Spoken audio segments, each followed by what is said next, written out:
Due to the graphic nature of this program, listener discretion is advised. Suplex City, bitch!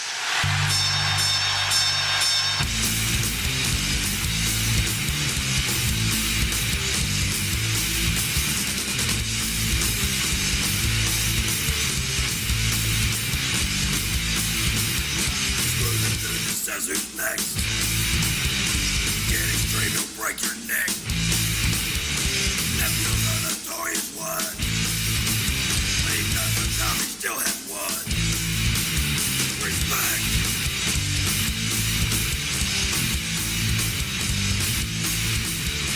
Our way is the only way. Hesitate, will make you pay. My favorite man, hostile city. Show no pity on itself. Suicidal, homicidal, genocidal. Oh my God.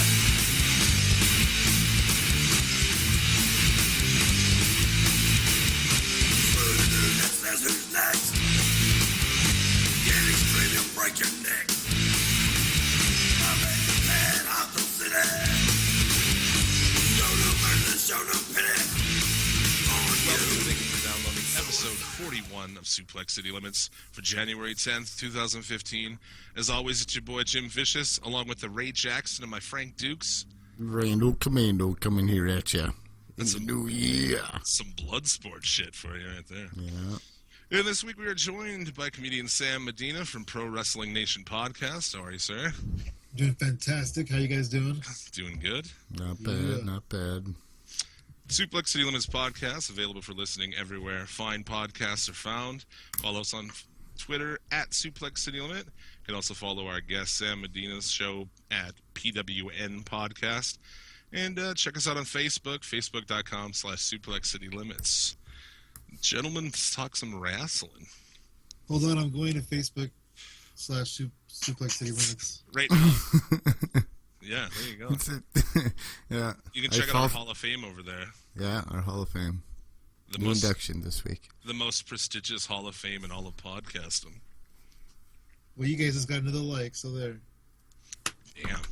What's that? So we just got another like. Oh, well, look at that. Onward we march. Live likes. Look at this. You better watch out, because I might block you guys later. I like the page, but I'm not following the page. I like the page, but I just like this so I could go block it later. It's funny how it's hard to get likes on Facebook. Way harder than Twitter. You know, we have Twitter's like 6 times the amount of followers as likes, but that's the only place to see the Hall of Fame, so I suggest people check it out. I'll go check it out. Not right now, though. There you go. Is the founder of Suplex City, Taz, in here? Don't think so. No. Oh. Not yet. Party foul. That's pretty much, we like check out our Hall of Fame, and mostly it's like people like, why isn't this guy in there? Why did you take Hulk Hogan out? Hulk Hogan's not in there. Hulk Hogan's never been He in. was racist. Nah, not in our Hall of Fame. Not in our Hall of Fame. You'll never get into that You one. probably won't be in our, yeah, our Hall of Fame is really weird, man. It's like, Him and Kevin Nash will never be in our Hall of Fame. yeah, the I have first, Kevin Nash's quad in my Hall of Fame. both halves, yeah. both halves. Keep them Were they separate. inducted at separate times? Or what? One was inducted as Kevin Nash's quad, and the other one was inducted as Razor Ramon. Stretch your quads, kids. But no, I mean, we have like really off the wall. Like, who's some of the off the wall guys out there? I mean, I don't know. I guess like Jushin Liger and Great Oh, Muta. that's so careful. No, and like Mil Mascaris from Mexico, and so we got dudes like that. But like, yeah, people get mad because there's no Hulk Hogan or, you know, no Ultimate Warriors. No Undertaker. I don't think Undertaker. Wait, so you're telling me that Jushin Thunder Liger is Hall of Fame worthy? Oh, Yes. absolutely, yeah. Yes. Did he just like debut like in August? Well, On NXT. on NXT. I'm like 50-50. I'm like, is this guy serious or is this guy fucking with me right now? I'm just kidding. He's like 100 years old. He's 104. Is he? Yeah. He's fucking He looks awesome. young for his age. It's awesome. I hope that his one match in NXT was because they're going to put him in the Hall of Fame as the foreign inductee this year. Holy shit, they should do that. I didn't even think about that. Oh, dude, I think that's probably the case. I don't know. He's still rocking, dude. And like that guy came back from having brain tumors and shit. Like they cut that dude's head open and took shit off his brain, and now he's still fucking wrestling. Like that's badass, man. You know, Jushin Thunder Liger could die and we would never know. Well, I hope that it's a gimmick that dies with him, but I don't think it's going to be. Like he could just die and they could just pass on the mask to somebody else without even telling us. Yep. Oh, you'd be able to tell, dude. There was no way they'd find a guy with like weirdly thick thighs like Jushin Thunder Liger. That guy's got like giant thighs. I don't know. I would know by the thighs. I don't know if I could tell. I couldn't even tell DDP was La Parka. Like that looks nothing like La Parka. How did Macho Man Randy Savage not know he was not in the ring with La Parka? He didn't do the dance or anything when he came. Or did he do the dance? Yeah, I think he did. Well, son of a bitch, yeah. That one was a little more obvious than Dean Malenko as whatever the fuck he was in that one. What was that kind of Halloweenish character? I don't know what his name was. Halloween? Mike Myers? Los Halloweenos?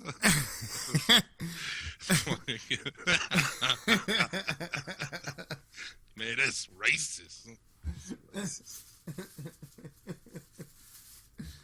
Oh, shit. That's good shit. No, I like dudes with masks.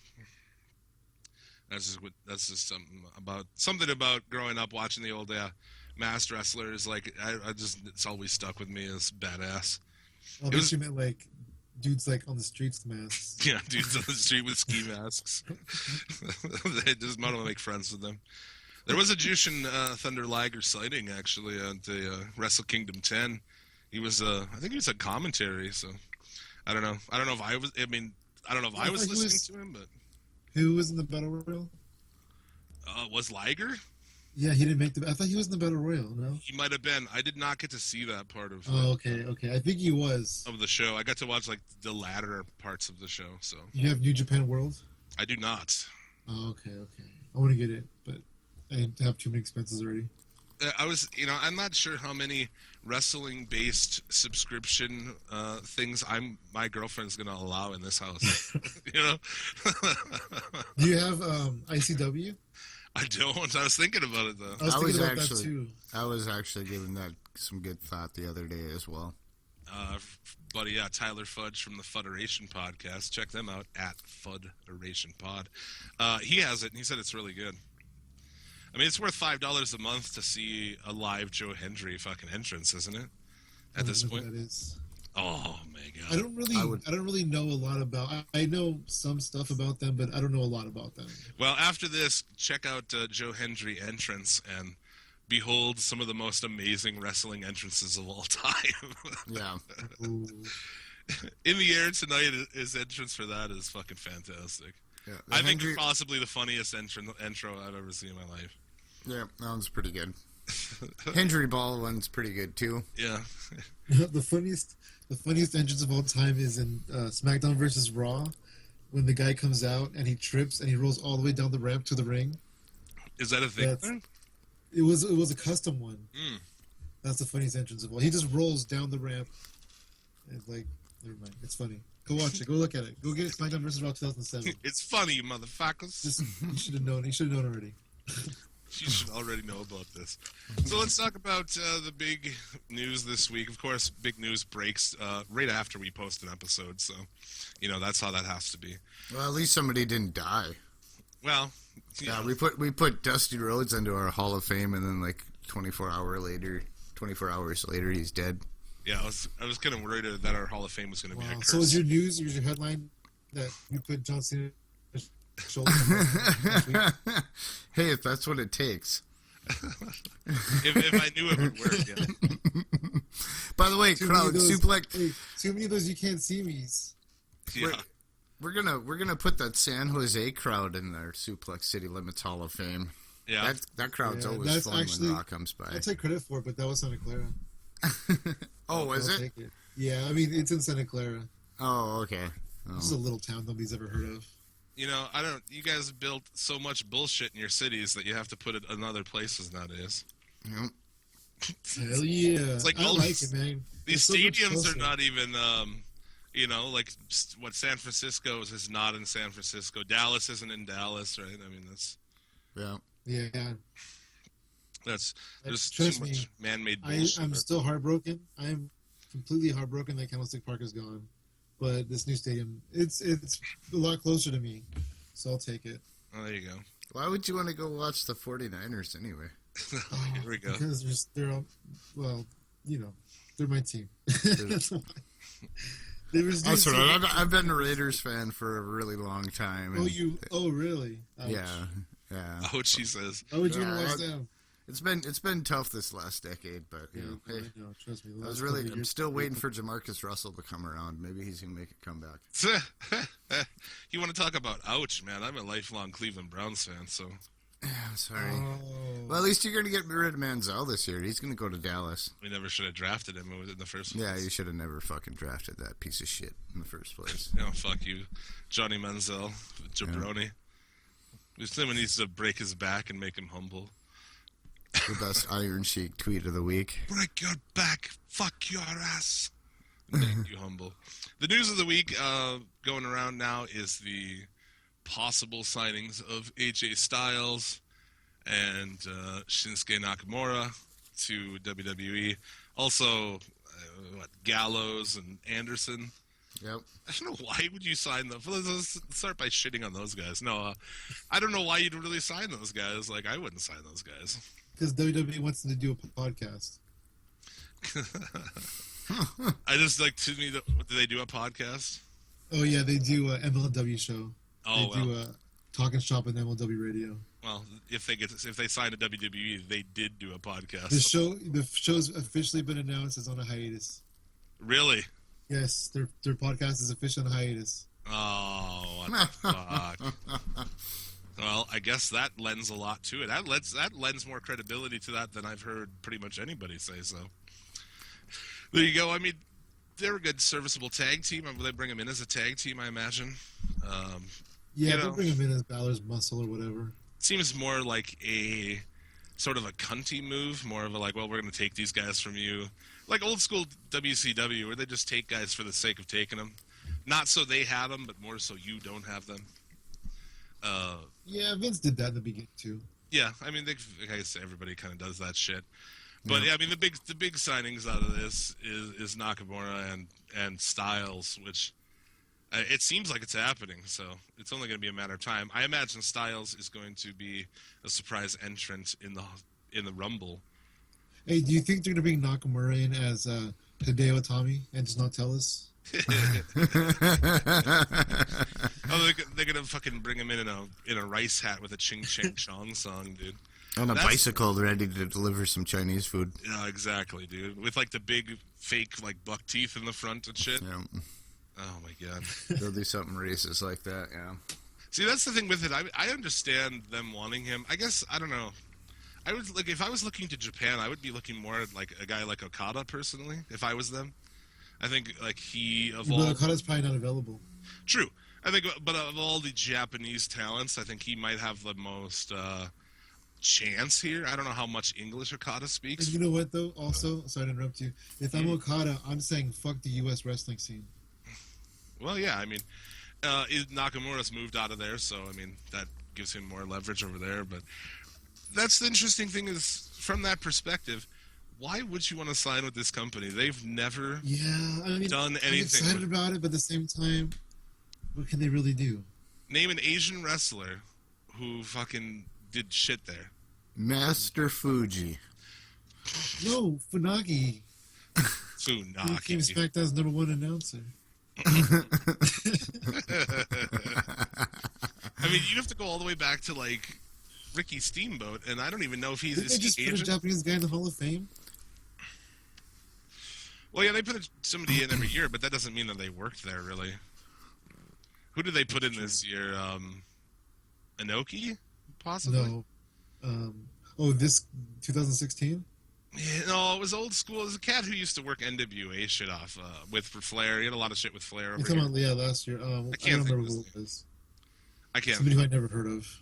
Yeah, it's been a cloudy morning over here, so. Yeah, like Masato Tanaka or something like that. I don't know. Well, yeah, something like that, exactly. But there's never been anybody who's really done anything there, so I don't know what the attraction is. I mean, they've got to be paying these guys pretty good money.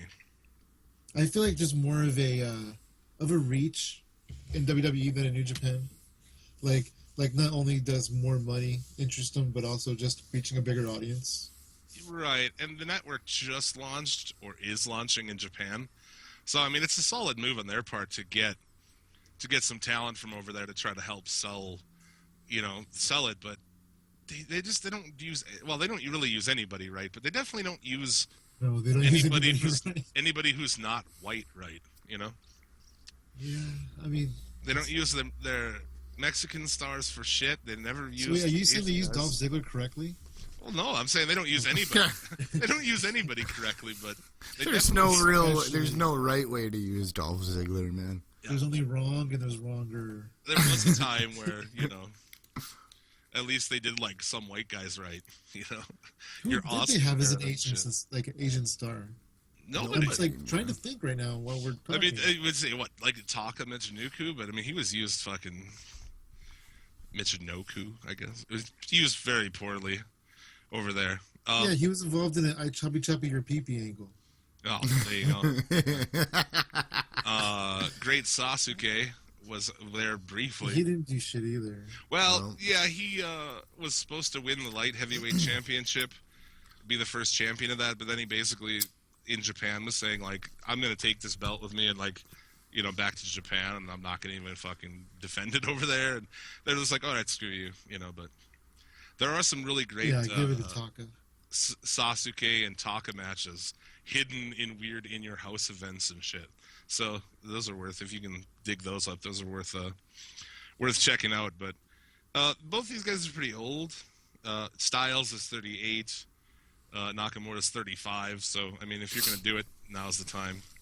But, they're both hurt. Styles he's pretty hurt right now. I mean, I wouldn't guess it from that Wrestle Kingdom match, but, I mean, he's been having back problems. Nakamura's been having elbow problems, so who knows what's going to happen there. But do you think they'll bring Styles directly to the main card?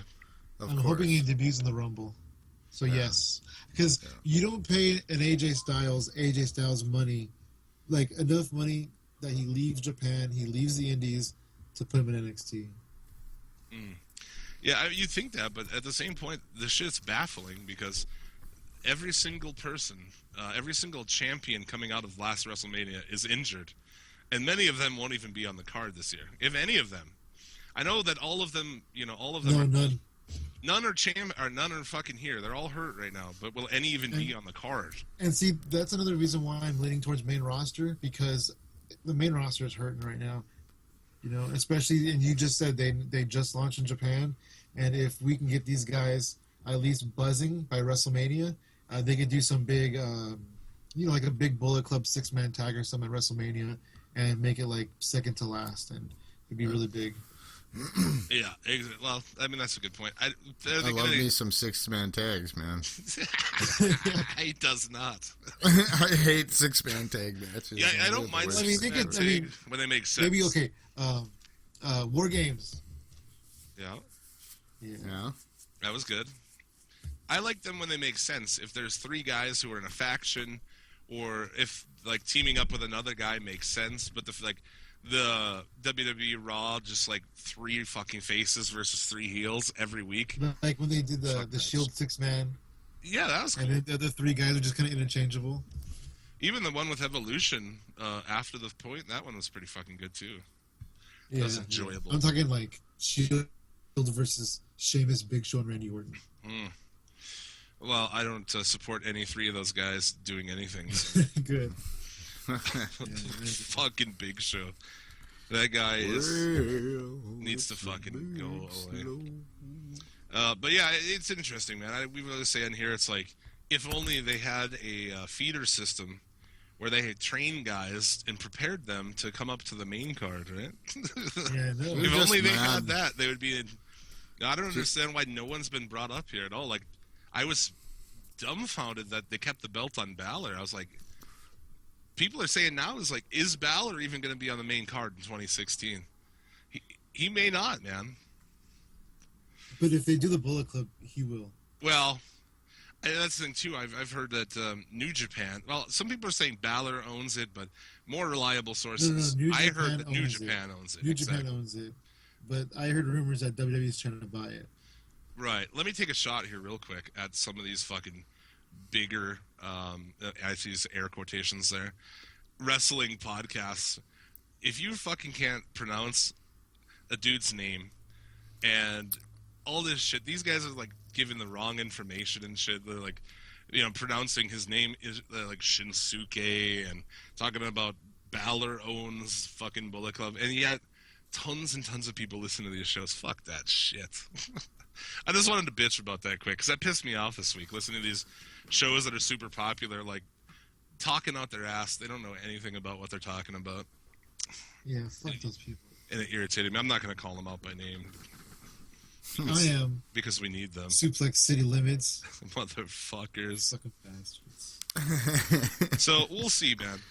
Yeah, I don't know if it's true. I was on Inquisitor.com reported that WWE is trying to buy the Bullet Club, and I have mixed feelings about that. Oh, dude, it'll be fucking terrible, dude. It's gonna get terrible. And I was curious, dude, you think they'll even use Bullet Club? Really? I just see people, like, backstage saying, like, well, bullets, that reminds me of guns, so... Yeah, but they're stupid. They were using a porn website for women's names. Well, that was by accident. But they're stupid.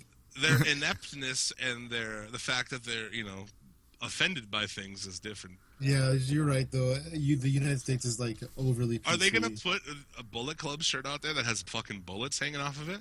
I hope so. How many people who have Bullet Club shirts right now will be fucking putting those shirts away and not wearing them anymore? Not me. I'm still wearing mine, damn it. I have a Bullet Club shirt. And... Until Heath Slater joins the Bullet Club. Oh. Then you'll be fucking... Then you don't want to wear it anymore. Yeah, you're right. What's funny, though, is like... Vince McMahon brought back the NWO and he killed it. He brought back ECW and he killed it. Mm-hmm. And I mean, he might be doing the same thing with AJ Styles and these guys. It depends what they're going to do with it. I think they are too full of themselves to bring a guy in actually strong. I agree with you. Like, it's not like Vince McMahon to bring in somebody who's so short, so small, so southern, and just make him a star. There's no way. Right, exactly. I mean, they will never give credence to anything else. So to me, it's like there should be no problem saying this guy's the former New Japan champion, and that means something. You know what I'm saying? But they just can't do that. WCW used to work with them, with New Japan, and different Mexican promotions, and they gave credence to their belt. Like, you know what I'm saying? Like when they brought somebody in, they're like, Jushin Liger, like he's a fucking former IWGP champion. Like that's legit shit. So I just can't see WWE having doing that because they don't even mention. Well, I would leave out the TNA shit too because I mean that's fucking embarrassing. But Sting does. But yeah, I mean to me there should be no problem bringing a guy like Styles in and inject him into the main event right away and toward the main event right away. Or they just gonna bring him in and I mean look what they've done with people like. There's a lot of guys I like I like high flying shit. This is everyone who listens to this knows. So like I like guys like Kalisto and Neville, and I just look at how those guys are being used, and it's just sad, man. So I just feel like, what are they gonna do with a guy like Nakamura? Oh, hey, Kalisto has a slammy. So dude, he is a slammy He's on winner. Top of the world. He's up there with Owen Hart now. Yep, damn right. I mean, I didn't mean like up there, like as a person. He's up there with it. He's the one who pulled the cord. But I really noticed that when this Owen Hart documentary came out, which I saw the preview on the network, and it's really, really good. But when it came out, all of a sudden it's so everybody they're bringing Simons to the ring, everybody constantly, and it's just so like annoying because they're all trying to get the Owen Hart rub from this documentary. Right. We actually reviewed that last week on the show. Owen Hart went in our Hall of Fame last week. Oh, nice. So. Yep. But yeah, it's we'll see what they do. It's going to be interesting. I guess I'm excited for it because WWE is fucking god awful. Like really just terrible. This is a terrible, terrible example of wrestling. Yeah, But no that's less. a terrible thing. It's mind-boggling how terrible it is. It is. Just It's think like, about the talent. Like they have Seth Rollins and Dean Ambrose and Kevin Owens, and like these guys are just amazing. You know, not doing shit with Cesaro. I mean, he's hurt now, but they weren't doing shit with him before. Like they have all the talent that anybody could ever have, and it's wasted. it is. It's stupid. I mean, that's the reoccurring, deal, man. It's just like, it's every week on this show is like, how can this possibly be so bad? Yeah, and you're just like, I want to like it so much, but I just don't. Yeah, exactly. Let's talk about Wrestle Kingdom 10 that was this week. Dude, what a fucking amazing card this was. Just the Japanese do wrestling right, man. It was stacked. I only saw AJ Nakamura, but it was a stacked card. The only thing I would say, every match was some kind of championship match. They had the Never belts in there, and then, they had the Ring of Honor belt was being defended there as well. And they have the new 6-man belts. Yeah, the Never. Never's kind of like an offshoot. I mean, it was cool. And Jushin Liger was in that Rumble, by the way. Also, surprise entrance for fucking King Haku, man. I thought that was Nice. Awesome. dope. Yeah. As his, He's with the Bullet Club now. his son wrestles over there, so he was in it as well. But yeah, even Yuji Nagata showed up for that. I thought that was pretty cool. Oh, before you get too far, I want to go back to the signings real quick for a second. Oh yeah, man. I read online today that, or I think yesterday, whatever, Bad Luck Fale and Rocky Romero are with New Japan for 2 more years because they're rumored to be in talks with WWE too. Oh right. So they're staying. Well, there you go. That's Who good. would want Bad Luck Fale anyway? It's weird how that is, but it's like, I don't want, if you're a fan of a guy, you don't want him to go there. It's like when Ricochet, he tried out for NXT and they passed on him, and it's like, good. Just leave it. Just let us have fucking awesome people. Yeah, but then you just like bullshit. the idea of them going there is amazing, but you're right because the outcome is just it's terrible. It is terrible. A guy You like kept Ricochet, what would they do with him? Oh, it'd be terrible, dude. Mm-hmm. And that guy at age 24 is, I would honestly say, and this is a fan of Lucha Libre and shit, is probably the greatest high-flying wrestler of all time, and he's 24 years old. It's gross, man. I don't know how you even fucking accomplished that. How are you the best at something possibly ever at 24 years old? That's It's just... all downhill from there. It's all downhill from there. He'll go there eventually. Hey, I don't know though. That one guy, Prince Puma, has kind of got his run for his money with that guy. Yeah. Do you think they're ever gonna have a match against each other? You think they'll wrestle? That'd be a cool match. Oh, Hey, yeah, I saw Sin Cara versus Sin Cara. That could happen. Oh, yeah. God. Undertaker versus Undertaker. It's true. Oh, God. Kane versus Kane. That double Sin Cara thing could have actually been fucking cool. Dude, if they would have built that shit up and then had that match in Mexico, it could have been amazing as fuck. It was kind of a play on... the first cat wanted to do something like that with Rey Mysterio. Like a fucking dark version of Rey Mysterio or a different version of Rey Mysterio. But they didn't. I suppose they just stole it for that instead. I don't know. That's an old thing. I remember the first time I remember that would be the Patriot versus the Dark Patriot in GWF. Oh man, I That's don't go going- back to those days. Oh, dude, that's going hard right there. I used to watch GWF after school on ESPN. when I It's was on a the kid. network. Yeah, I've been watching it again. It was basically like the Ashes of WCCW, so there's a lot of guys from there, but the That's pretty- Patriot versus the Dark Patriots. I don't even know what that means. What is a Dark Patriot? Instead of like red, white, and blue, you wear like black and red. No, Yeah. he's just Hulk Hogan named him. You wear a Canadian flag is what you do. Yeah, there you go. I also wanted to point out, also in this New Japan Rumble to open the show, fucking Sakuraba, dude.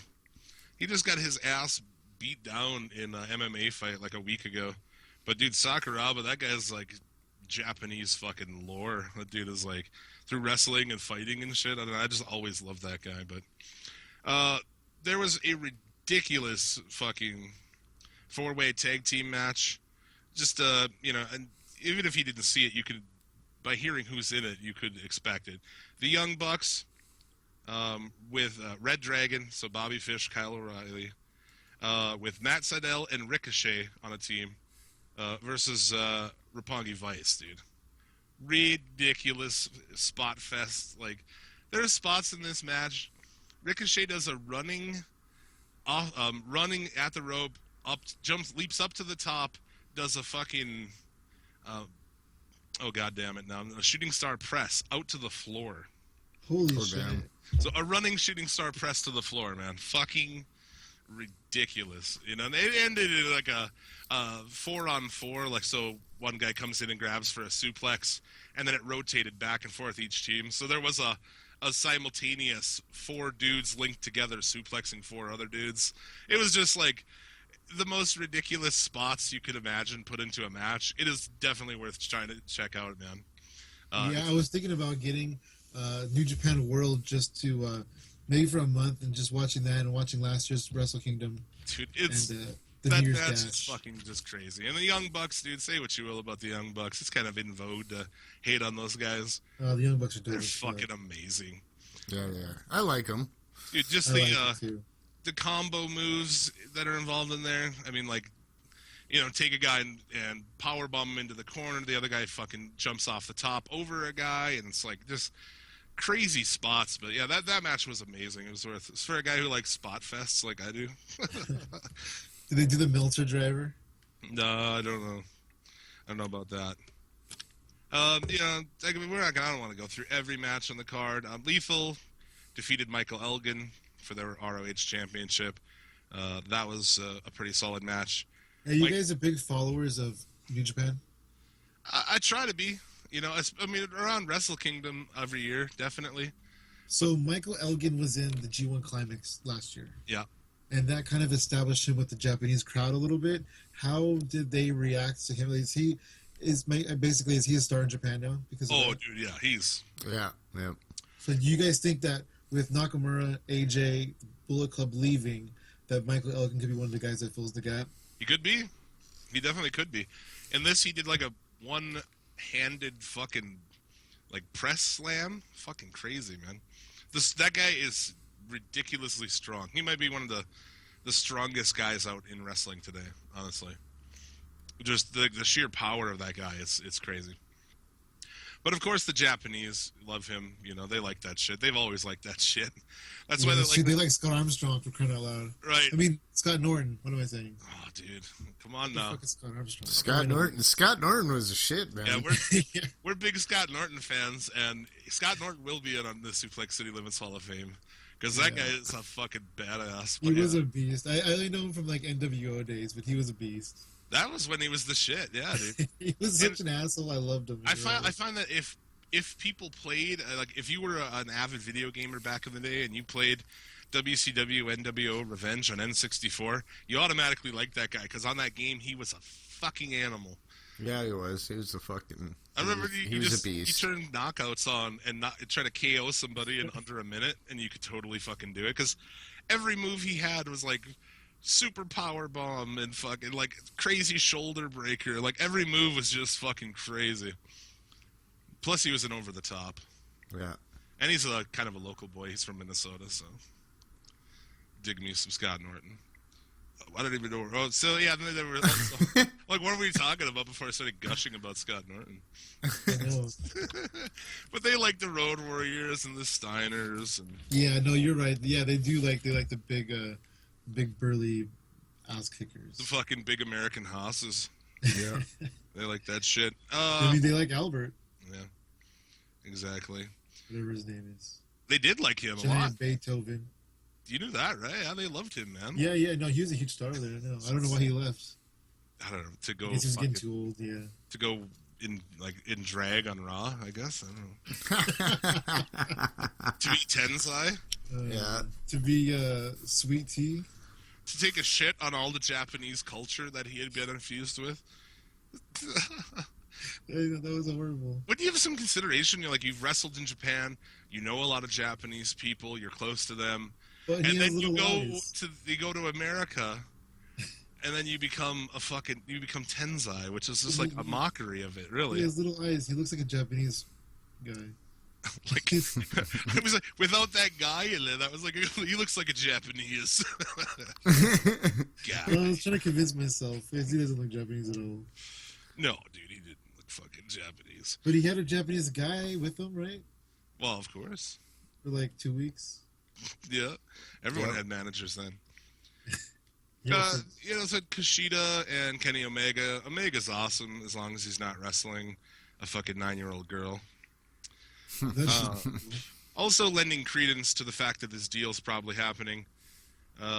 Gallows and Anderson did drop the tag belts to, I don't know. the Young Bucks, right? No.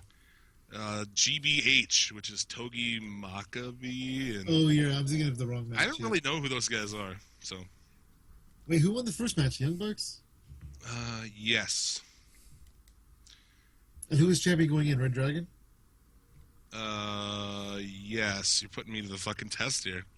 Red Dragon was. So, yeah, that was the IWGP Junior Heavyweight Tag Team Yeah, Championship. that's where I confused myself. Because every match has got to be a belt match.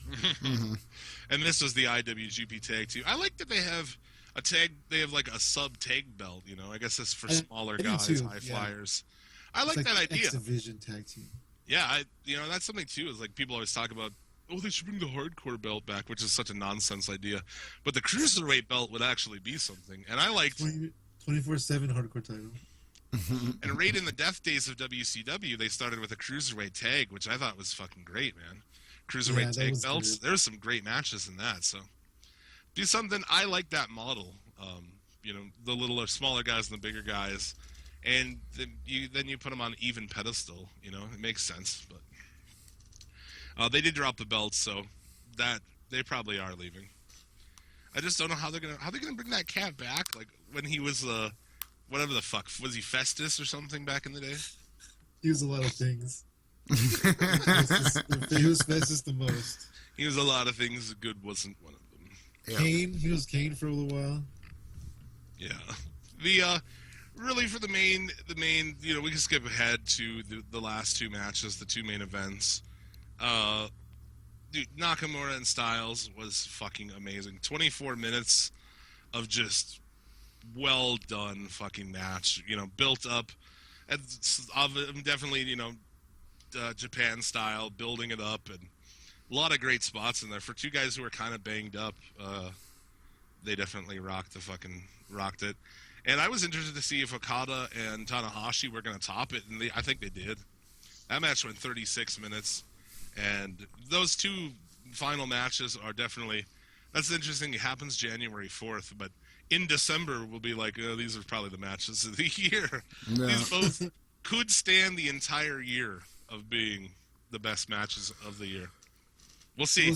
I think Lucha Underground is going to pull out a lot of fucking awesome shit this year, but I think Okada and Tanahashi were able to top it just with the story alone. I mean, Right. not including the good match, but just with the stories, because last year was the other way around, and Okada didn't get the job done or whatever, and this year Okada won as champion. And that was the thing too. Even if you watched Wrestle Kingdom 9 from last year, that main event, you didn't even need English commentary to get that story. That story was, he fucking worked his ass off. He got there. He couldn't fucking finish the deal. Legit crying in the ring afterward. Like, that whole thing was fucking really good. And then, to see him actually do it this year, fucking fantastic, man. So let me ask you a question: Jim Ross or Kevin Kelly? Oh, God. I'll take Jim Ross. I like Jim Ross. Hell yeah, I even like though he Jim Ross. mumbles. Yeah. It's Jim Ross. He was in talks briefly with Lucha Underground. I'm glad that didn't happen, though, I heard he was too. Yeah. because that just doesn't make any sense. Yeah, I don't think they make a good dynamic, him and Stryker. I like them like once in a while, but I wouldn't want to see him every week. Well, with that, too, they also had they lost communication immediately to the back. So that's Jim Ross and Stryker. It's true. freestyle. Jim Ross had nothing. Yeah. Yeah. They freestyled that whole fucking thing. And You're Striker's right. This was probably a lot better. This was probably a lot more structured for the announce team. Striker's a guy that I usually don't like, but I do like in Lucha Underground for some reason. He does Lucha Underground really well. See, to me, he references WWE too often in Lucha Underground. Yeah, I actually like that they do that. You know, it's kind of a breath of fresh air for a When couple. it's like Kurt Angle coming out and be like, I beat The Undertaker and I beat Shawn Michaels and I beat Eric Young. It is interesting, I suppose. He doesn't say their name directly, does he? Kurt Angle or... No, Striker. No, he alludes to it a lot, though. I think that shit's awesome. I thought, like, in season 1, when they were making they made a joke of Money in the Bank when they were doing that Aztec warfare thing. That was fucking awesome, dude. Yeah, no. Lucha He's like, Underground is if awesome. you So glad win they brought this, it back. I decide when you get a match. You know, he made some kind of a slight against Money in the Bank, and I was like, that's fucking awesome. I don't know if you guys care about this or not, but I just found out that You're it's not going to official. spoil, are you? Oh, okay. There's Um, no Lucha Underground spoilers on this show. Can I tell you somebody who I think is on cast? Oh, absolutely. Okay, Yeah. okay. I think they have cheerleader Melissa this year. Oh, really? Yes, I'm hella excited. She's out of my local market here, so I'm hella excited about that. A lot of people, I don't know much about her, but a lot of people say that she's really fucking good. So She's fucking badass. I watched her and Sarah Del Rey right, have this match in APW where it was like Falls Count Anywhere, and they brawled out of the building into the parking lot. Sarah Del Rey was trying to get into a car and drive away, and Shirley and Melissa got into the back, and they were gone, and they came back like 10 minutes later. We were just kind of standing around waiting for them. And they came back like 10 minutes later, maybe less than that. And they just brawled right out of the car and right to the parking lot and right back into the ring. And it was amazing. that's fucking amazing. Yeah, Yeah, it was it was great. cool. I like I said, I haven't seen anything of her, but I know a lot of people say she's really good. So the only thing I have with Lucha, the only beef I really have with Lucha Underground is the woman on male matches. I don't like that shit. But whatever. I mean, I think like, if you want to, I wouldn't even fuck with women's wrestling at all if I were them. Like you got an hour show, just focus on men, just have men wrestle. Why get into it with such a small amount of time? Well, see, the argument to that is because it's part of their tradition. And that's what they're trying to do with Lucha Underground is be traditional lucha wrestling in America. Kind of. Except Yeah, with like kind of. To with a outer point. space shit and all that, which we love. I don't know. A lot of people Oh, shit on that, but to me, that's my favorite thing. Like I love like Drago being like a fire-breathing dragon and Aerostar being from outer space and shit. I think that's fantastic. I love it. And I heard they ramp it up for season 2, so I can't wait for that show to just go completely fucking bonkers, man. Because it kind of did by the end of season 1. You know, when you watch that finale for season 1, it's like, this is fucking something else completely, man. Yeah, I'm so glad they got picked up. I hope Netflix picks them up, but I don't know if that's a thing or not, or if people are just trying to make it happen. I would love to see Netflix get the... I thought before this started, Netflix should have got it and then yep. had left people a month to watch the first season. I'd rewatch it again. Yeah, I would. I didn't finish it all, so I would love to just sit down and watch it on Netflix. You know, that, or even if they did a Blu-ray, I would buy Blu-rays of it. I mean, they haven't really made it available at all, so... Yeah, I would buy. I would definitely buy season 1. Yeah, it was fantastic, and we're stoked for that to come back, so... Always, Fuck yeah, yeah. Lucha Underground. Good shit. So, yeah, all in all, man, Wrestle Kingdom 10, fucking awesome. I watched it with the Japanese commentary, I think I'd stay with the Japanese guy. so... What's that? I thought you were gonna say I watch it with the Japanese guy. I don't know any Japanese people. Drink some sake. we live in North Dakota, man. Like, That's true. the only Asian people I interact with are giving me fucking plates of General Tso's chicken. So. By the way, Rando, I did try that joint out last week. Yeah? Pretty fucking tasty, man. Yeah, it's not too bad, is it? The thing is, like, we ordered a couple of days later for Asian food, and we went somewhere else because they give you more food. We went to a place that was it's not as good, but it costs a little less, and you get like more food. So we're like, yeah, we'll go to that place. We'll order from there because I was way more about quantity with food. Sometimes, yeah. My fat fucking ass. So yeah, Wrestle Kingdom 10, good shit. And yeah, some matches of the year there, definitely. Those 2 main events are on YouTube. Are you gonna put Wrestle Kingdom 10 in your guys' Hall of Fame? Wrestle Kingdom. We haven't put anything but wrestlers and commentators and managers and shit yet, so I don't know. I don't know what we gonna start putting buildings in our Hall of Fame. And that just, The Cow Palace. that just gets. I'm gonna put the crazy. WrestleMania 3 crowd in the Hall of Fame. The Caesar's parking lot. Scissors parking lot. Live from Caesar's parking lot. Jim Ross shows up there. Yeah, first fucking event. First thing he does with WWE, and they're like, put this fucking toga on. Like, wow. Like, we're not in Atlanta anymore, Toto. Yeah. Wearing a fucking toga. There's also speculation about the Wolves going to NXT. You heard about this? Yeah, I don't think it's gonna happen. They're assholes. They're assholes? Yeah, from what I understand, like Davey Richards, basically when they left Ring of Honor, I think Davey like basically told the crowd to fuck off, not in those words, and then they did their NXT tryout before they went to TNA, Right. and Davey said something along the lines of, "Well, we didn't want to go there anyways. We wanted to go to TNA. We just wanted to see what their process was like." And I just feel like his mouth's gonna get him not hired.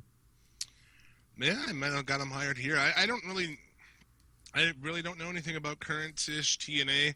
When they moved or whatever, when Ring of Honor was on the same night, we gave it a shot. Throughout the year that this show has been a podcast, we occasionally give them a shot. And, yeah, it's...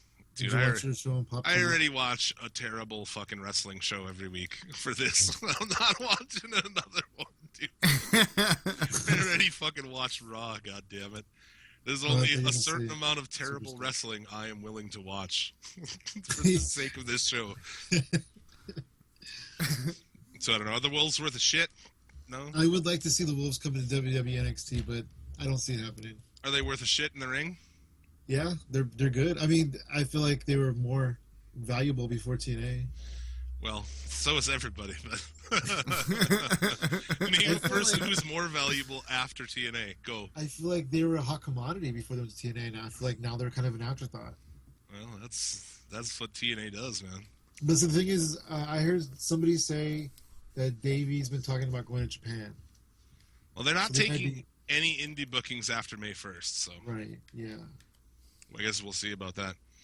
It's good to see WWE fucking finally making a move, but you should have got all these guys before. Like, honestly, NXT should be your preparation for when things like this happen. Like, once a couple of these guys went down, once Orton went down, and a couple other dudes, there should have been people coming up immediately. Yeah, I agree. And they didn't bring anybody. No. The only person they brought was Tyler Breeze, and just out of a mercy, that was like a mercy fuck. Have you like, guys you've finished been here Breaking Ground? Yeah, I watched it. I think they brought Tyler Breeze up just for grand finale because he's the only one they could have brought up. Well, that, and he's been there fucking so long, and it was just like, I don't know, just a mercy fuck, yeah. It's like, Yeah. oh, here you go. Yeah. And, dude, to debut, and they like, oh, his debut, and they build it up on Breaking Ground as a thing, and like, he debuted on SmackDown, dude. Oh, dude, I was so excited when Tyler Breeze debuted, though. Really? I watched SmackDown that week to see his debut.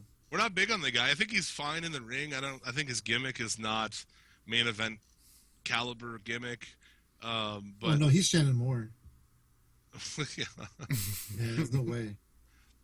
But I think he's good in the ring and shit. I mean, he's good, but it just never really was like enough for me. It was like, we've seen this before. Yeah, And there's two guys who do that gimmick better already in Dalton Castle. And it's not the same gimmick, but Dalton Castle and Joey Ryan are basically that, but better.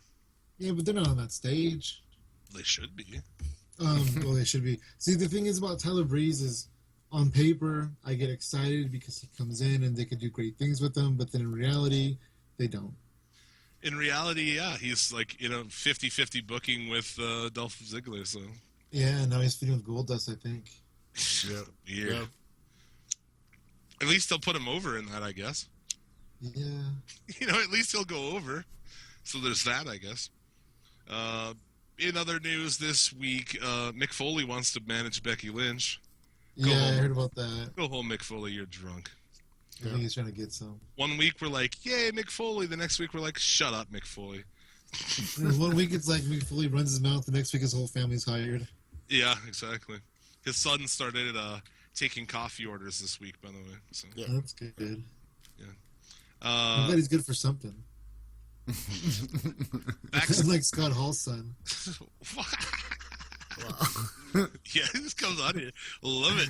I don't really know much about him. I mean, he's a big kid. He looks like a fucking wrestler, but I don't really know much about his. I mean, he's still really green, right? I mean, he's still Yeah, no, training. he's a young boy right now for the Bullet Club. I think he'll be good. I really do. I just saw him live, and he had a big match against, well, not a big match, but he had a match against, I don't know if you guys have heard of this guy, Vinny Massaro. No, He's been on the indie scene since like 2000. Like he's kind of older indie guy. He literally walked out of the match because Cody Hall like almost hurt him. Oh wow. Yeah, he just said "fuck this" and left. I mean, he's a big kid, right? He's taller than his dad. Oh, he dwarfs Scott Hall. Yeah, he's yeah, a he's a big lot bigger fucker. than I mean, he Scott. looks kind of like a Randy Orton. I think body he could style. be good one day. It's just not today's not his day. Right. And that's the thing too. Like you'll see a lot of those guys. I don't know. I'm surprised that. Well, I guess he goes by Davey Boy Smith Jr. now. Yeah, that's pretty cool. I'm No, so- he goes by the British Bulldog. Dude. Oh no, that's right. He goes by British Bulldog. Okay. Yeah, I'm surprised hasn't been signed. me too. Like, I like the second. Like I like seeing sons of guys that I liked. Yeah, even, you like, even when it's Curtis Axel. oh, I was gonna say you like Curtis Axel. I don't mind Curtis Axel. I like Curtis Axel. I feel like I want to like him. See, I feel like with Curtis Axel, if they would have did what they did by aligning with Paul Heyman, and they would have started him at the bottom and worked his way up instead of starting at the top, he would have worked. yeah, and I think he is a fucking. I think he's got a little charisma to him. I think he's all right. Yeah, he's underutilized. And they sent him back to NXT for a while, and He finally got a gimmick, and Hulk Hogan has to be racist. oh, Yep. I thought that was terrible. Anyway, I didn't like. So did I. I didn't like putting him and Sandow in that fucking whole deal. I thought that was It's better ridiculous. than the Social Outcasts. Oh God, we'll get into the social outcasts soon. Jesus. There's backstage talk of splitting up the Dudley Boys because that worked so good the first time. Yeah, right. The only way, I mean, if Bubba's gonna do like the Bully Ray character, then maybe. Yeah. But Yeah, but then what's Devon gonna do? Be a preacher? yeah, he's gonna be a preacher again, dude. I just the only thing with that the Bully Ray thing is like he can't actually do anything. That's the thing. Is like they fired a guy for saying cocky pricks. So I mean, what are you gonna do? Off TV, he said it too. Right. Yeah. It's like it's not like back when the old school Dudley Boy. It's not like he's gonna call some woman a fucking cocksucker and like get in her face and shit. I mean, like if you have more of a platform, TNA gave him a little more leeway to do ridiculous shit. There's a couple times he went ECW crazy in TNA. Oh yeah, that's awesome. I fucking love that shit. And I know a lot of people say he's an asshole in real life. I don't know. I mean, certainly plays an asshole well on television. So. I could see it. That he does, yeah. Yeah, I don't know. Splitting them up is silly. Why have they not? I mean, usually we're not for bringing back old guys and putting belts on them and shit, but dude, put the belts on those guys so they can be 10-time WWE champions already. They And should also have put the their belts on them day 25th major promotion tag team belt. They should have put the belts on when day one. Like, they should have beat New Day right away. I agree. Yeah. Yep. And it's I mean, I like New Day, but I just feel like New Day doesn't need the belts to do what they do. it's very seldom that we support bringing back old guys and putting belts on them. That doesn't happen every day. So, No, not at all. but I guess going a little ways back to the AJ Styles thing, Vince Russo says AJ Styles isn't WWE material, dude. Yeah, he did. He also said Kevin Owens isn't WWE material. Yeah, exactly. Vince Russo is not fucking WWE material. You know? But yeah, he like shits on him and is nice to him at the same time. It's really weird. I worked with AJ for probably a decade, being on both sides of the fence. I don't see him as WWE material. He's one of the most class acts through and through that I know. He's a good man, a great father, and a stand-up guy. Like that's like he shits on him and then like, but he's a nice guy. and Russo, it's just funny to me that like he's out there where he has this podcast where all he does is just like throw fucking Molotovs out. You know what I'm saying? He just says incendiary things, so people fucking get mad. You know, and same thing with Owens. It's like, oh, I'm gonna shit on the internet darling because, and that's basically what Styles is at this point. That's true. Yeah, it gets attention. Mm-hmm. Right? Because he doesn't believe any of that shit. I mean, this is his means to not have to go and sell fucking couches. You know, Not be Virgil. he doesn't have to go to work. He doesn't want to fucking charge you $25 and Olive Garden gift certificates to fucking follow you on Twitter and shit. Yep. Fuck Virgil. I guess a fucking piece of shit. You could probably afford it. Take him out for some Olive Garden, dude. Get that fuck money. That fuck money. What is with that, dude? The fuck money thing is so ridiculous. Yeah, this is awesome. News of the week. Jake Roberts. First, let's just start there. Jake Roberts says he wants to become a mentor for troubled NFL quarterback Johnny Manziel. Oh, does he? Okay. That seems like a match made in heaven. The same guy who, 2 weeks ago, puts out a video of him laying in fucking bed talking about giving fucking Bray Wyatt a gummer and having fucking flavored condoms and shit. What the fuck was that? What? I saw that and I was like, what is this? Dude. Did that video have a purpose? Was it garlic flavored, right? Or no? Yeah, garlic flavored condoms. Yeah, Yeah. God. And then at the end, it was like, I'm going to give you a gummer and pops his teeth out. What Yeah. the fuck are you? Yeah, dude. He'd be a great mentor. How about you stay off drugs for fucking a week first? I know, right? Jake? Call DDP 10 someone's minutes. relapsing. 10 minutes. Yeah. That's all we Jesus. ask. Oh, man. And Hey, so- maybe Johnny Manziel can do DDP yoga. Live in the what did he call his house? The I can't remember what it was. yeah, I don't know. It's the fucking land of washed up wrestlers. Manziel was actually this week reportedly seen in Vegas wearing a disguise. Dude. Yeah, this is awesome. I like this. This Who was story he makes. dressed as? No, he was just in disguise so that he could party, dude. And people wouldn't be like, "Oh, it's Johnny Manziel out fucking partying again." He looked like Ric Flair from Wife Swap. That's how you know you're a wrestling fan, when you watch shit like fucking terrible things you wouldn't watch just because there's a wrestler on it, you know? That was a good episode though. It was a good episode, actually. I agree. It just shows you how broken of a human being Ric Flair is, kind of. Daniel Bryan basically asked this week, he's like, can WWE clear me already? And then mentioned the article of Styles and Nakamura being signed. So, dude, I feel like that's where that is. I want to see it, Daniel, either with either of those guys. Yeah.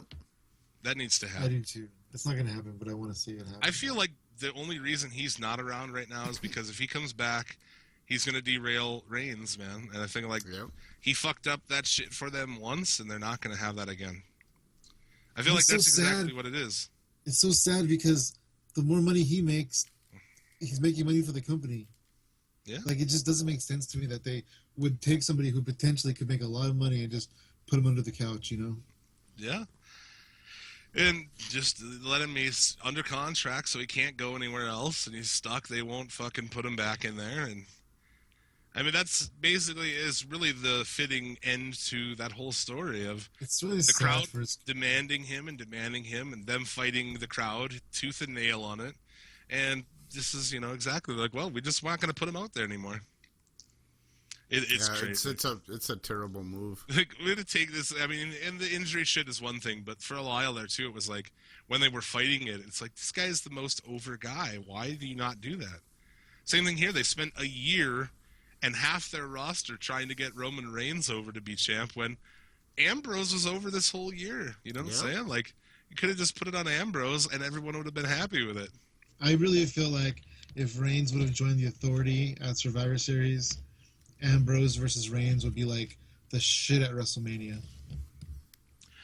I mean, Reigns should be working heel because I fucking hate him anyway. It's because people boo him anyways. They might as well give him a reason to boo Yeah, him. Well, he gives us plenty of reasons to boo him. It's not like we're booing him, incorrectly. But there are a lot of fucking people who like that guy. A lot of people who don't know shit about wrestling, I think. But Yeah, women and children. yeah, right. That's pretty much it. One time, The Miz said, "All the women and the children cheer for John Cena, but everybody with a brain boos him." Yeah. Fair assessment. The most correct thing he's probably ever said. Yeah. That's a fair assumption right there. Yeah. And he's married to Maurice. Okay, enough said. How about a fucking TNA spoiler for you, huh? Oh no! Don't Yeah, spoil do it. TNA for me, please. Don't. No, not really. Nothing really. Mike Bennett from Ring of Honor and Maria Kanellis, which is his wife, debuted on TNA this week. It doesn't count as a spoiler if it's already happened on TV. Oh, did it happen on TV? Yeah, it already happened last week. Oh, I don't know. Okay, I don't watch. I can give you guys a spoiler if you want. Okay. Do you want me to tell you? You want me to give you a spoiler on your show? Of what? Of Impact? Yeah, don't spoil it for they us, did please. a tape. So EC3 won the belt on last week on Impact, and they did a TV taping for the next few weeks. And apparently, Matt Hardy turns heel, EC3 turns babyface, and now Matt Hardy's the champion. And Tyrus is with Matt Hardy now. It's stupid. Yeah, it's terrible. It's They- terrible. Had a chance here. I mean, they should have just blown up everything they were doing and started. No, they over. should have started from scratch. I agree. And it was like, is this going to be a new look, a new anything? Nope. It's I still do just going like to their be. new. They do kind of have a new set. I do like their new set. It's still going to be fucking Josh Matthews, terrible, And the Pope. and Pope, who's terrible. I don't even know who that guy is. The Pope said there was some kind of mystery. Bobby Roode had a mystery opponent, and the Pope said, "My sources tell me I know who it is." Great.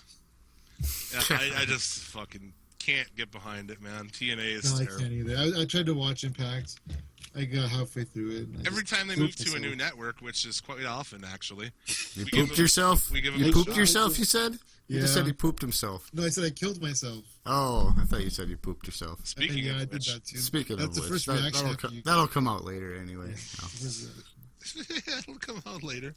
I mean, that was really most of the news for the week. I mean, there wasn't really shit. That signing was the big thing.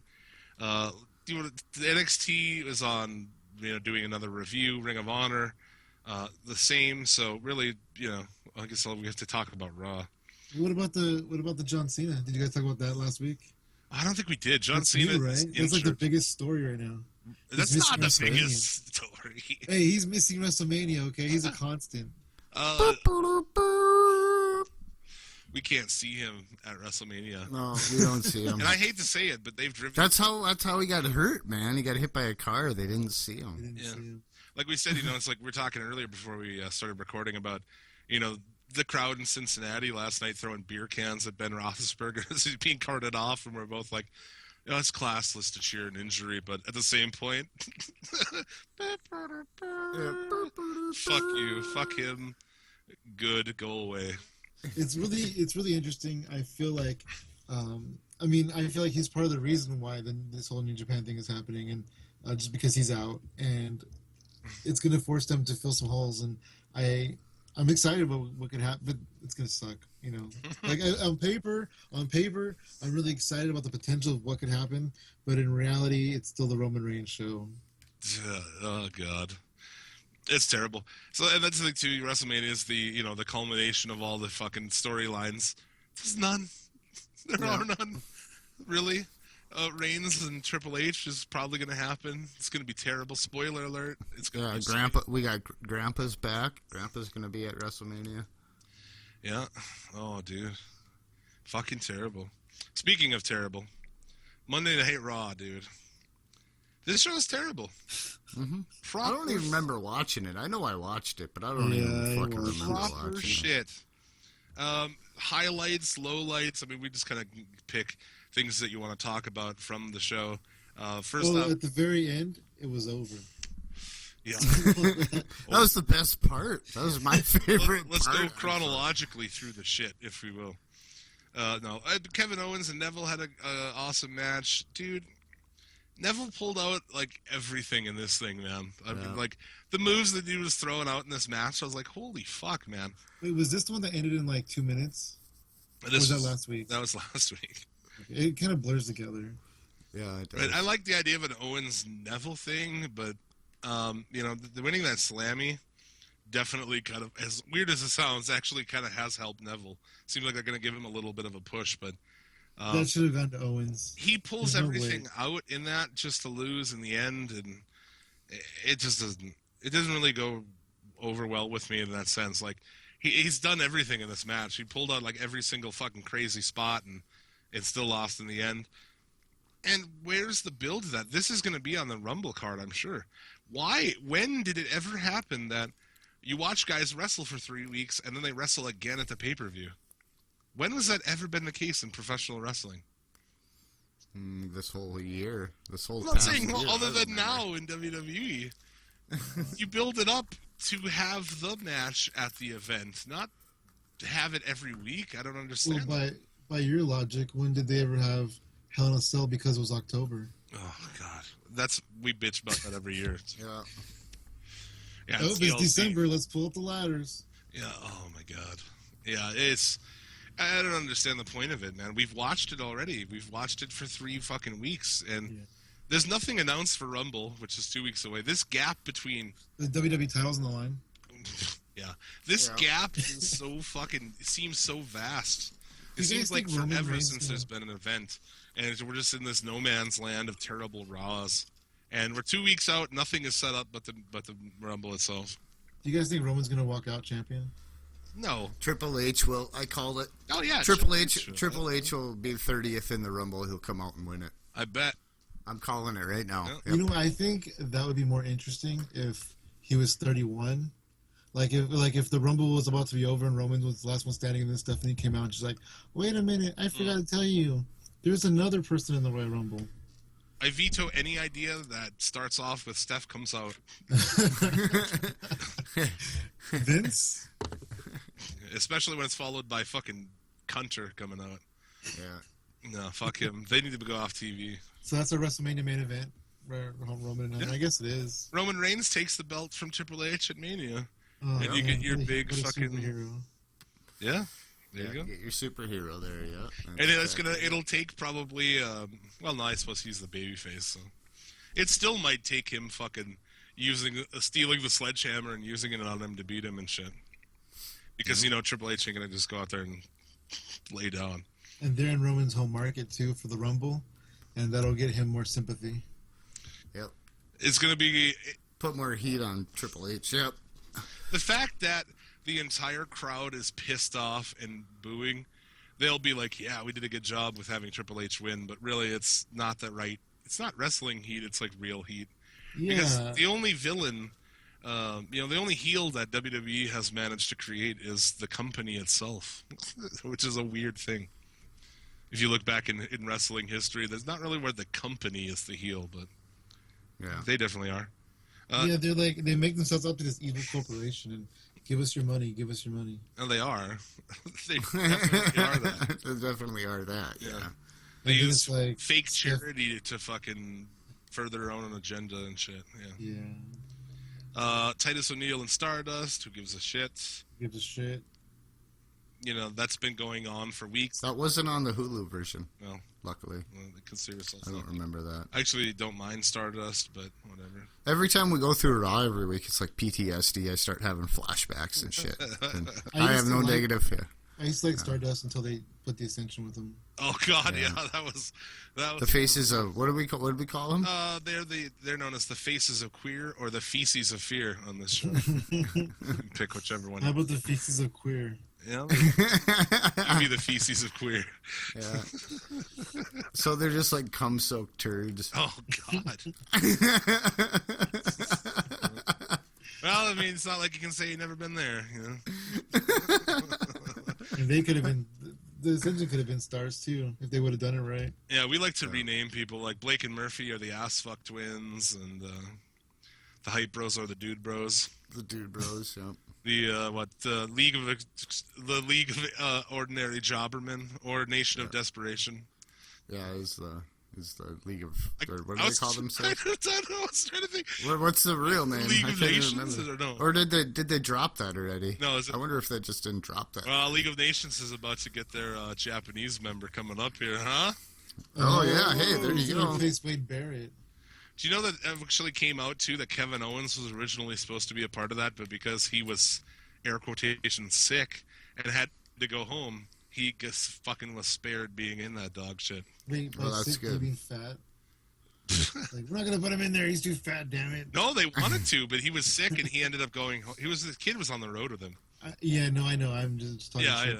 I feel like that would have been the death of him, just because, like, Kevin Owens, you know, you look at him, he looks like a tough guy, but you put him next to Sheamus, you know, next to roided out Del Rio, and Kevin Owens just doesn't, like, add up. Whoa, roids, dude? Oh, have you seen him? Yeah, I know. It's huge. Dude, I'm pretty sure that men hit their physical peak when are all shredded when they're almost 40. Yeah. Like, when you're almost turning 40, that's when you get super shredded. They call him Big Poppy Pump. He's your hookup. Yeah. Oh, yeah. And the juice. Yeah, he's definitely fucking on something. He probably brings it from Mexico, too, right? Well, probably.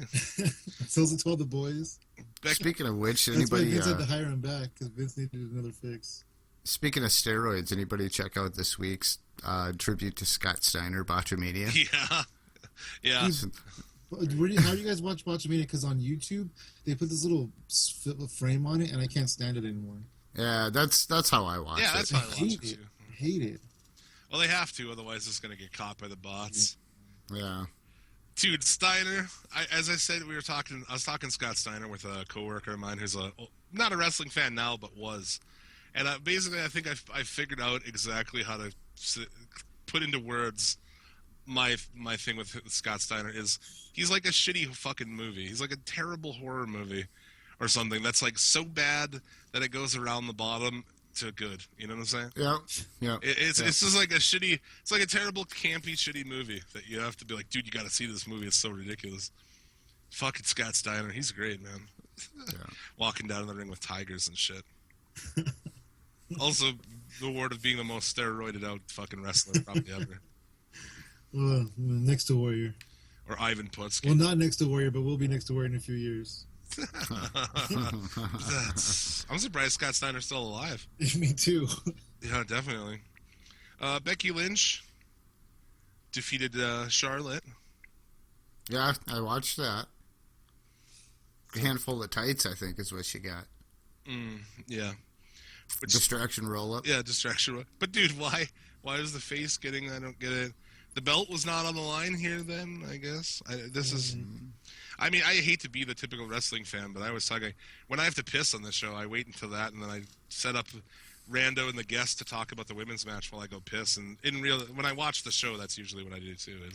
How do you have time to leave the computer when you have to talk about the women's match?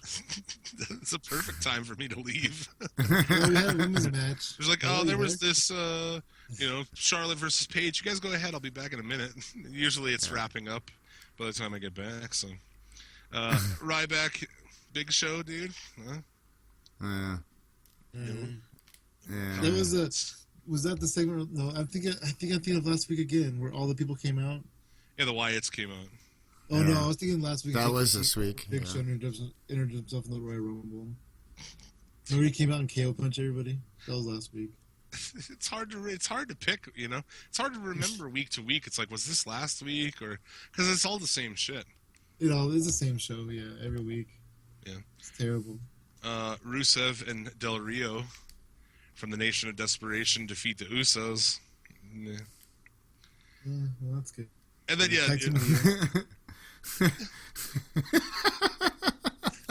Heath Slater over Ziggler. I think Ziggler's getting punished for his girlfriend having a couple of pictures of her ass come out on the internet this week. Yeah. Who's this? Oh, Dana Brooke? Yeah.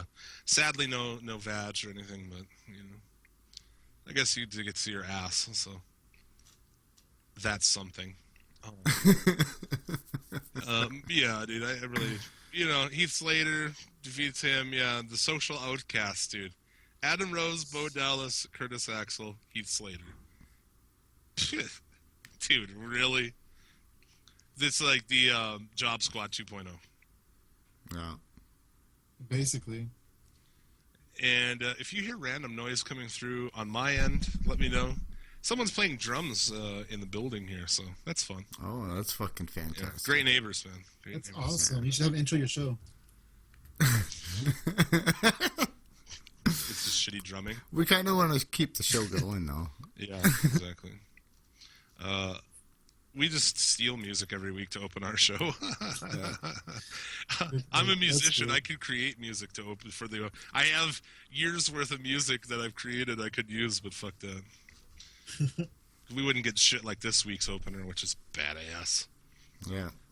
New Day defeat the Dudley Boys with Kalisto. That was actually a fun match. That was easily the match of the night. Not to say that the match of Raw is.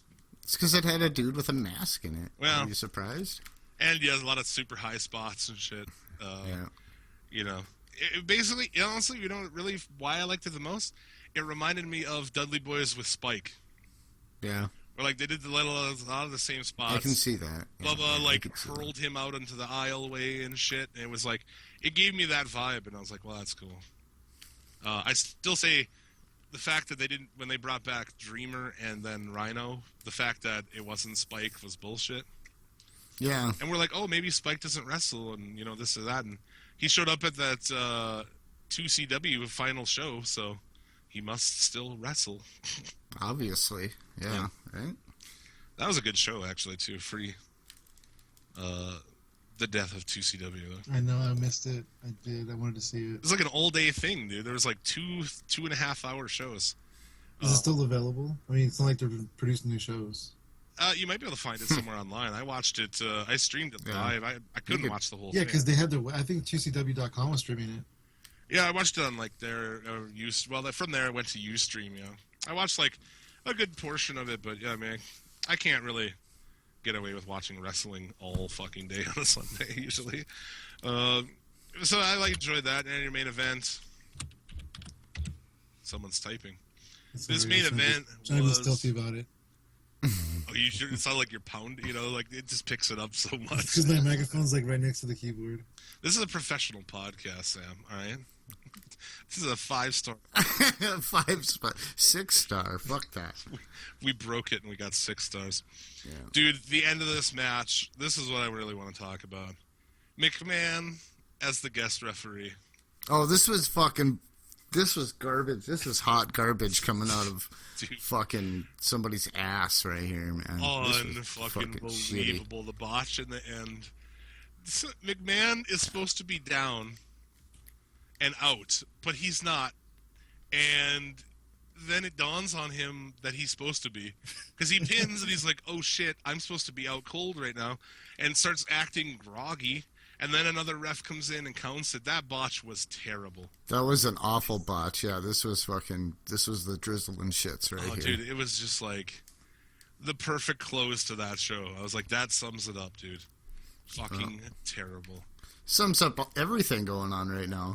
It rains Sheamus. I could give no shit about this whatsoever. Just terrible. Yeah, it is really terrible. It's like And- they're using Sheamus to make us like Roman Reigns because we don't care about Sheamus. Yeah, that's exactly it. They're like, they really hate this guy, so by proxy, I guess they'll like this guy. They've pulled out everything you can to try to get a guy over with Instead Roman of Reigns. giving us somebody that will like they give us somebody that we don't like and just force it. You don't get to have anything that you like, dude. That's why it's constantly the show is controlled and ran, well, kayfabe, by 2 heels, and you had Rollins as champion this whole time. That's the thing with it. Can we have a fun show for once? Like, just no bullshit heel authority figures. Like, put in a face authority figure and a face champion, and just like, can we have some fun with this show? You know, for they don't once? even need an authority figure. No. No. There's people behind the scenes that make matches, and every once in a while there's controversy, so somebody has to come out and be like, okay, well, this is what's going to happen. You know, like maybe once every couple of months. Mm-hmm. Get a hold of Jack Tunney, dude. Oh, there you yeah. go. Bring back Gorilla Monsoon. Yep. Bring him back. And they could probably get Bobby Heenan. He needs the money. Yeah. Jesus. He could do the... I can't fucking look at that dude. I can't look at Bobby Heenan. Seriously. What's that guy in the wheelchair? I can't Looking, even think right now. looking at Heenan. is Stephen just- Hawking. He could do the Stephen Hawking gimmick. Oh my god. wheels himself out by blowing into a thing. Yeah. That's I don't think awesome. he could even do that. He can't even close his fucking. He has no jaw. Yeah, I love Bobby Heenan. I really do. Yeah, definitely. It's terrible what's happened to him. It is. Yeah. It is. But he's still pretty awesome about it. Last picture I saw of him is him looking all fucked up like that, but flipping the camera off, and I was like, yeah, dude, fucking Bobby Heenan still out there. I couldn't talk to him. I couldn't see him when I went to WrestleCon. Yeah, and so I guess now the belt is on the line in the Rumble, which is, I'm out of words for this, really. I'm out of words for how shitty it is. And unfortunately, we have to fucking briefly, just a couple of things on SmackDown. As you know, we do not watch SmackDown on this show, but it was the first one. SmackDown free zone here. But it was the first one on USA, which whatever, I don't care about that. But it was the first one with Mauro Ranallo, so I wanted to check it out because Mauro's fucking awesome. And What'd you think of him? Dude, he makes every fucking person that does commentary for that company look like a fucking jabroni. He killed it, man. He was awesome. He made it more entertaining. Well, he just brought a sense of, give a fuck about it, really. Something that I think they haven't had since Jim Ross, where he could add to a moment, He could make a moment... He could elevate a moment, I guess would be the way to say it. So he'll be on Raw soon, is what you're saying. I hope so. But the stupid thing about this is Jerry the King Lawler's working heel commentator now. Because you have to have that, because we've always had that. Yeah. I think Does that's... I hear what you say. Oh, sorry, go ahead. No, go ahead, man. I hear what you say about Mauro Ranallo. I don't think Raw. I think it's a matter of time before Vince McMahon starts overproducing this guy. Well, right. That's what I was worried about. Is are they going to overproduce him? They'll let him go for a month or two, but after that, I think Vince is going to step in. I thought he was great. I think it was the best commentary a WWE related product has had in a long time. I like Corey Graves. I feel like he brings just a fresh, he has a lot of good insults sometimes too. It's just how long? If he went to Raw, he would just be saying, "Mago." Mago. He is JBL to me. He's the same thing. I would rather him just be. I don't. This is the thing with the WWE. There's things that just because they've always been that way. The heel face commentator. It doesn't need to be heel authority figure. It's these things don't have to happen. So just 1 week, boom. Now Lawler's a heel commentator. It's stupid, dude, and it's unnecessary. It's just unnecessary these days. It worked once or twice, and it's not something that it just has to be. And I think that's another thing of why we like Lucha Underground so much is they approached a lot of these things and well, we don't have to do that. Fuck that, Right. So I don't know. Just to hear King automatically now being a heel commentator is just really stupid. Especially if he has no reason. And there was none. No explanation whatsoever. Maybe he doesn't like Mauro Ranallo because he feels threatened. Yeah, Maybe. The show is up. The ratings came in. It's up about 22% from where it was. So I guarantee you, there's a lot of people who watch it for the same reason you did. Dude, we actually got a retweet from Mauro. I tweeted that this week. I was like, the only Mauro was the only reason that I even watched SmackDown. So he retweeted it. That was pretty awesome. That is awesome. He's a good guy. He's pretty awesome. But yeah, that's he seems like a good guy. Yeah, he's retweeted us a couple times. He's good. He seemed like a cool guy. And he loves this, and this is what he wanted to do. This is where he wanted to get. Oh, this is his dream job. So it's cool, and it's cool to hear somebody who's excited about it. And that's really, I think, is what it is. It's nice to hear somebody who's excited about it. Because you don't get that on Raw. Michael Cole, that guy could give a fuck about anything. Yeah. Mago! $9.99, Mago! $9.99, Virgil. On this show, just to clarify, on this show, JBL thinks that Saxton is actually Virgil. Because to JBL, old black people look the same. All the Mexicans look the same, Mago! Virgil was in the cabinet. Exactly, yeah, so... I just imagine he's a racist in real life, so it's I don't feel bad about saying that he is. But yeah, SmackDown was, you know, I don't know, nothing really. Del They Rio didn't and change the Kalisto, set. you know, I guess that was something. Do you ever feel like Del Rio works, like he hates Mexican people or something? I do feel like that. Like he hates wrestling anybody who's Mexican or anybody who's wearing a mask. Maybe he feels like he's being in a cliche. Maybe, yeah. Like if Darren Young only could wrestle black people. But But he's like, I live a cliche. I think ever since the first Sin Cara is where he started hating those guys. Yeah, when he kicked him in the head hella times. Yeah, but He dislocated his finger. you know, interestingly enough, in this, Kalisto gets the win, dude, like a legit win. Hey, he beat Ryback. He could be Hurricane Rana, hook in the leg, defeats the U.S. champion in an untitled match. So, I mean, that's something, right? No, that's not nothing at all. Rando, they were thinking of you. Were they? New Day and Yeah, they Miz versus Goldust, Ziggler, Archer, and Neville. Oh, and just look at the star-studded cast on this Yeah. match too. Charlotte wrestled Becky Lynch again.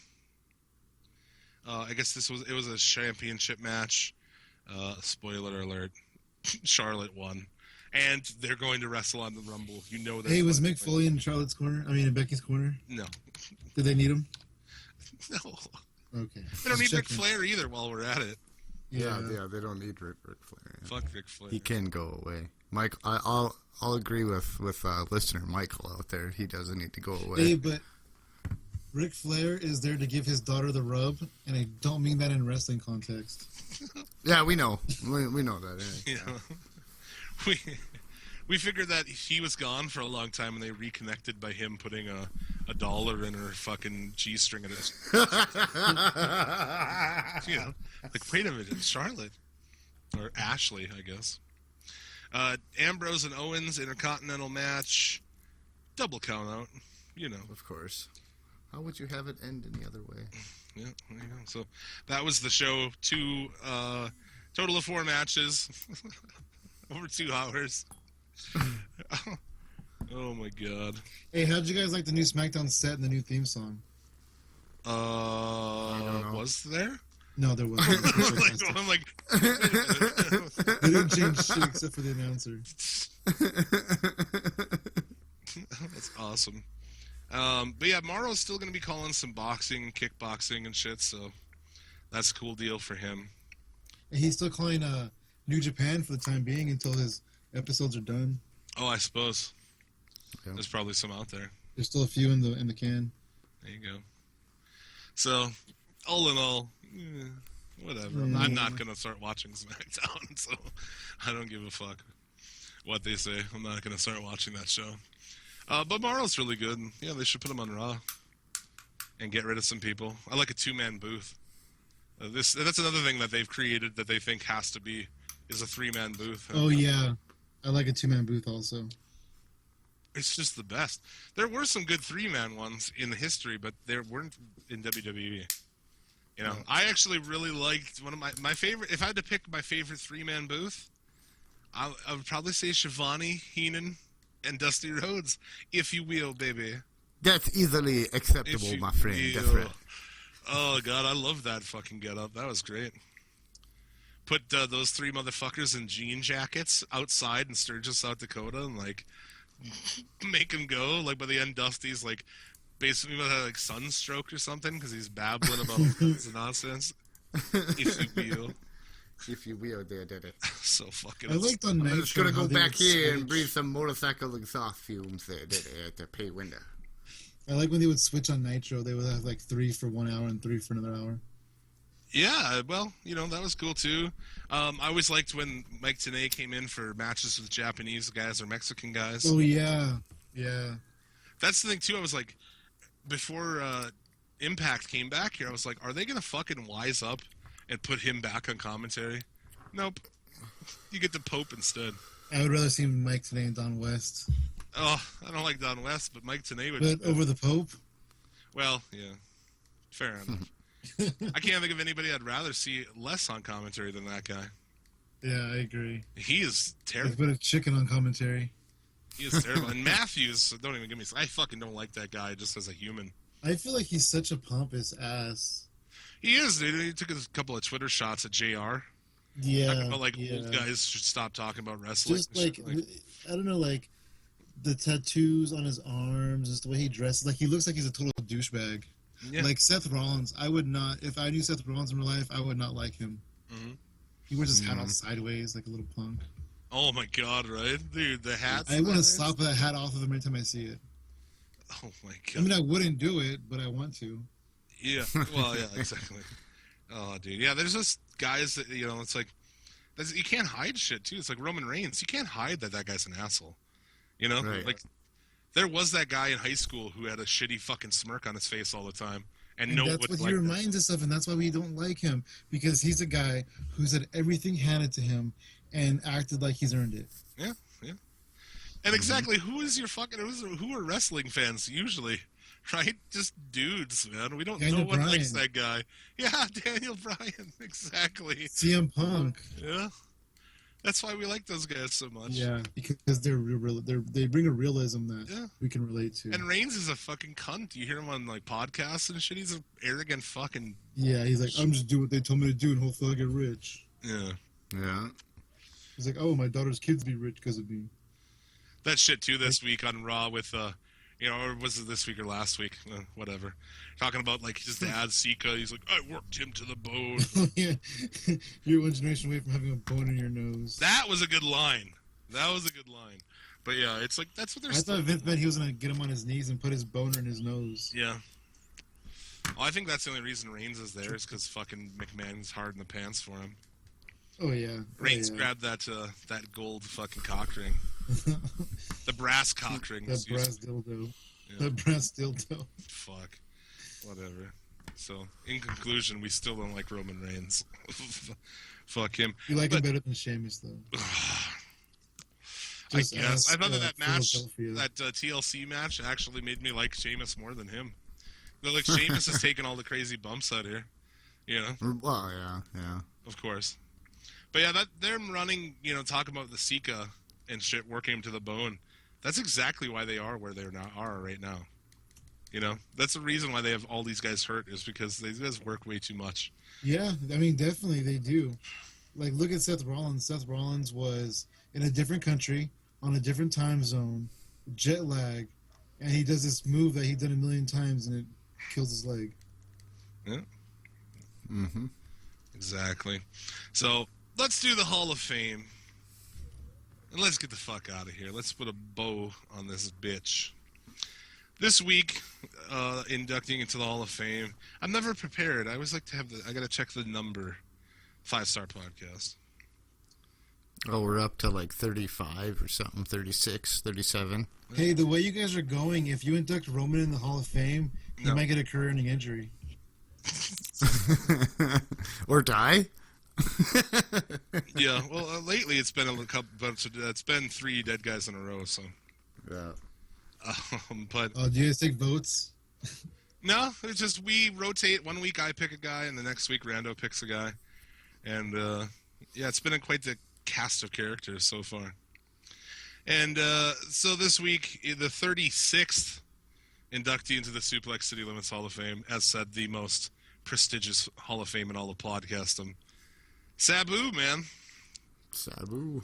You gotta put Sabu in there, despite the fact that, now he's a sideways motherfucker. I don't know what to say about the dude as he stands now, but that'll be a reoccurring thing in this, in our Hall of Fame anyway, but...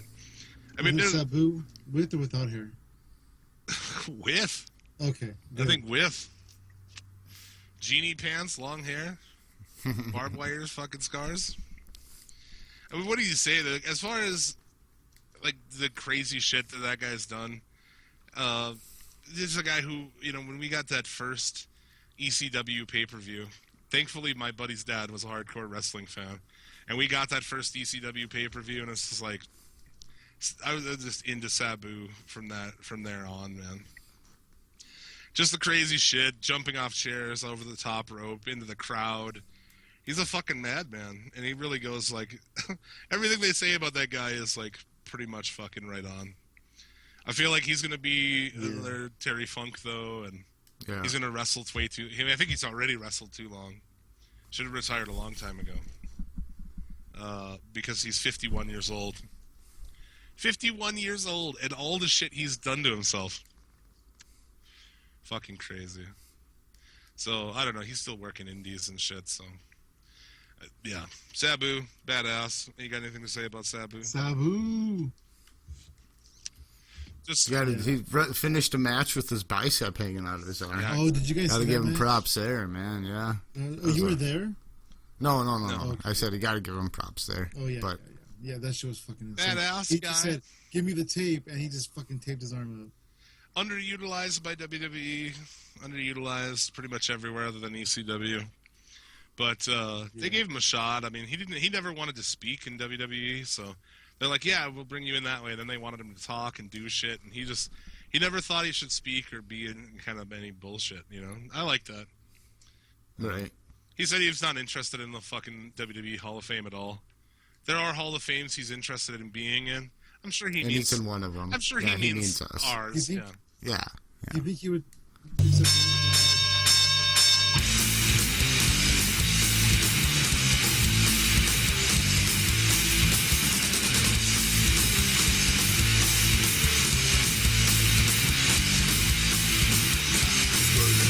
Says who's next.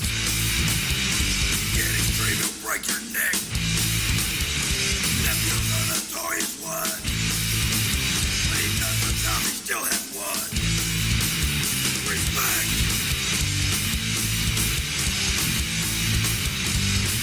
Our way is the only way. And the day he'll make you pay. My favorite man, hostile city. Show no pity on himself. Suicidal, homicidal, genocidal. Oh my God.